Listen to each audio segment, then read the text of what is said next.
of our lifetime. How we are all lucky that we're in Silicon Valley at the same time he is. He's got his personal idiosyncrasies, in terms of how he works with the outside world. But the guy is unbelievably brilliant. When I mentioned earlier that he can look at a technology and know how to apply it and to what. But also there isn't a thing that he does that's not perfect. I joke with him. I said, there should be more. I said, he won't do more if he can't personally manage it.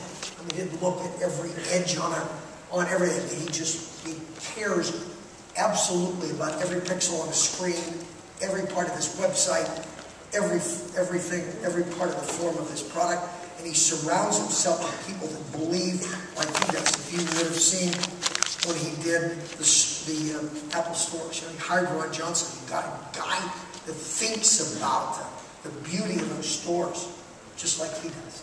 Or Johnny Ivey, who does the products. These are people that he's simpatico with. So I guess that was more than one sentence. Run-on sentence. Run-on sentence. Mark Andreessen. Mark's always ahead of the crowd. He thinks about things way out. If you talk to Mark today, I had dinner with he and Ben last Thursday, and he's way out. He's constantly thinking about the evolutions of technology and what they're going to be able to bring. And so, his mind, he will be great as a venture capitalist, because I do think when some of the entrepreneurs come and they meet with more pedestrian venture capitalists who don't understand what they're trying to create, Mark will always get it. He'll understand what they're trying to do. He's really, really talented from a technology vision perspective. You mentioned Ben Horowitz. Oh, Ben. If there's, all due respect to the CEOs in the room, if there's a better young operating guy in Silicon Valley, to watch him do what he did with OpsWare under those circumstances was really hard. He had worked for Mike Homer at Netscape, and when he took over, he came in and he and Mark founded the company with Tim Howes. You had to see how he gradually built the structure of the company. Look, it was hard. That company was successful as a laptop, and yet because of some of the data center companies going down for the count, he was, everybody was worried when the balance sheet got under 20 million. They were worried that they shouldn't Exodus, remember that, Ellen Hancock and all that stuff. Those things went down. Everybody was worried that they were going to lose yet again. So he and Mark turned it into, through a lot of help from Andy Ratcliffe, who was a benchmark partner at the time. They turned it into a software company. And it was a brilliant move. And they managed to spin off a lot of the business to EDS and really handled that beautifully. Vinod Khosla. Vinod is in his own world. I mean, he thinks differently than everybody else does. He'll see opportunities that no one else can see. I'm always mystified when I'm with him. When I sit with Vinod, I can help a company go from here to here, but I'll never get there. And boy, I tell you what, he can see stuff that he wants to invest in, and he'll know exactly what has to get done to get there. Brilliant investor. Floyd Plummy.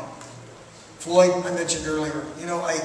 I think it was just okay as a venture capitalist, a great operating guy. I think he would have, had he sat there and been an operating guy the rest of his life, he might have been one of the great ones ever. But somebody that knows how to coach a guy like me, and still hugely important in life. Jim Barksdale. When you think about what he did at Netscape, given that he came into a company that had, a browser and not sure what to do with it, between he, Mike Homer, and Peter Curry, obviously with Mark, but turned that into something that was a company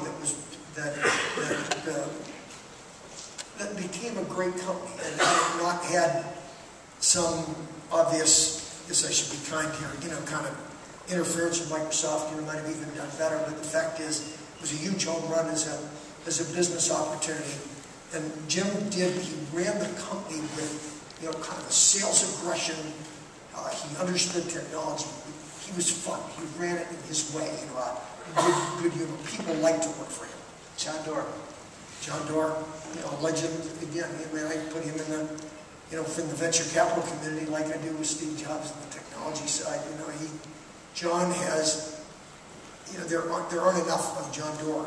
You'd love to, if somebody wanted to create the 30 or 48-hour days, he would be the first one to welcome it so that he could keep spreading himself around. An amazing guy. He can spot technology trends. He follows and really supports entrepreneurs. When I mentioned earlier to you about what questions should an entrepreneur ask, they should go out and ask other entrepreneurs who have been supported by the company.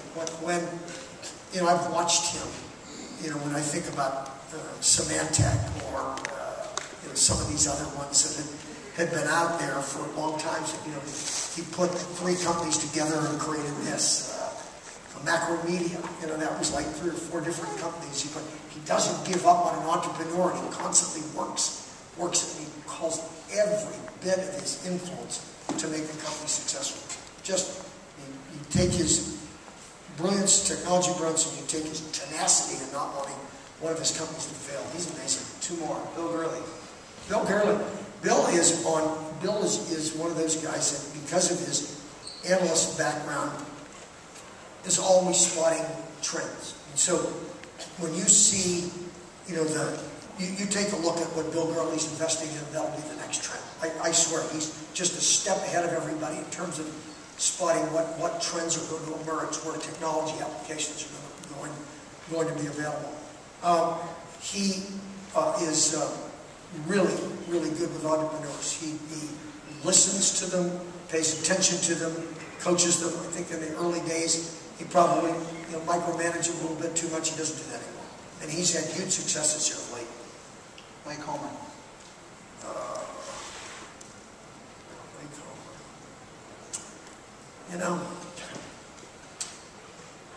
Best friend. See him go. I used to talk to him every night. I mean, I bet 7 nights in a week, we'd talk 5 nights, 10 o'clock, phone would ring. I'd always know it was him, or his house phone ring, we'd talk all the time. I'd read, I'm an active reader, I read all kinds of stuff, and I would, my stuff, even your stuff. And half the stuff I read I don't understand, so I have to call Mike to find out what the hell he was talking about, what the hell they were talking about. And I had more fun with him. He's, his best man at his wedding. Godfather, my son is godfather to his oldest, my daughter's godmother to the second. And he's got 3 beautiful children he left. And the world really misses Mike Homer. He was the best product marketing guy that ever has been in the Valley, and he could. And I think that Banner and Mark or John Doerr or Bill Gurley or Kevin Harvey or whoever is out there will tell you that. And he helped more entrepreneurs, Mike McHugh, and he helps others. Last word. We've got a bunch of entrepreneurs in the audience. If you were to give them kind of one parting shot of if they want to create the next Google or the next Intuit or the next Apple, what would you say to them? What I'd say to them is I don't doubt that they all have great ideas. You need to operationalize them in some way. That's where I say hiring and getting somebody who can, in product marketing, who can help you do that, I think is important. But managing your company well. What Larry Page and Sergey Brin knew when they were starting their company, that they needed a lead Carson. They needed somebody like him. They needed Eric Schmidt. And wise entrepreneurs know what they're good at, what they're not, and make sure that they're surrounding themselves with people that can complement them. I don't doubt that all of them have great ideas. I guess my view is that they need to figure out how they can bring it to life.